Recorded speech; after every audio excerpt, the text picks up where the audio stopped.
In today's video, I'm going to teach you how to type and sign PDFs in Microsoft Edge. Managing PDF documents can be a breeze when you know your way around the tools available to you.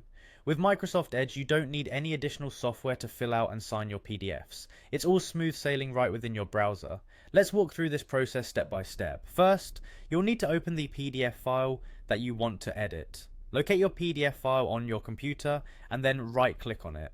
You'll find a list of options. What you want to do is choose the Open With option. From there, select Microsoft Edge. This will open your PDF directly in the browser, making it accessible without any extra hassle.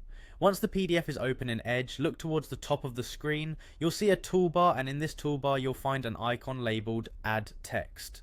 Go ahead and click on the icon to activate the text feature. With this tool active, you can click anywhere on the PDF where you need to add your text.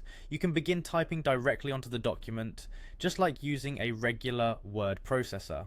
Now, what's great here is that Microsoft Edge gives you some flexibility with your text formatting.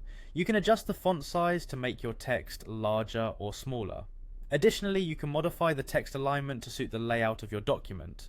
Colored text is also an option if you want your annotations or additions to stand out. Next, let's move on to adding your signature to the PDF.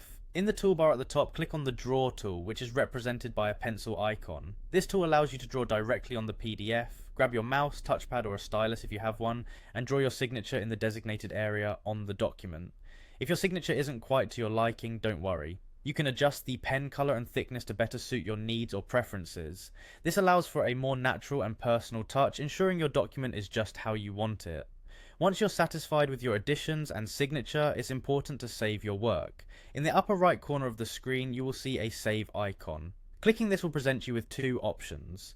You can choose Save to overwrite the existing file with your edited version, or if you'd prefer to keep the original untouched, select Save As to create a new copy of your document. And there you have it. That's how you can easily type and sign PDFs using Microsoft Edge, simplifying your document management with just a few clicks. Thank you for watching, and use these tips to handle your PDFs with ease.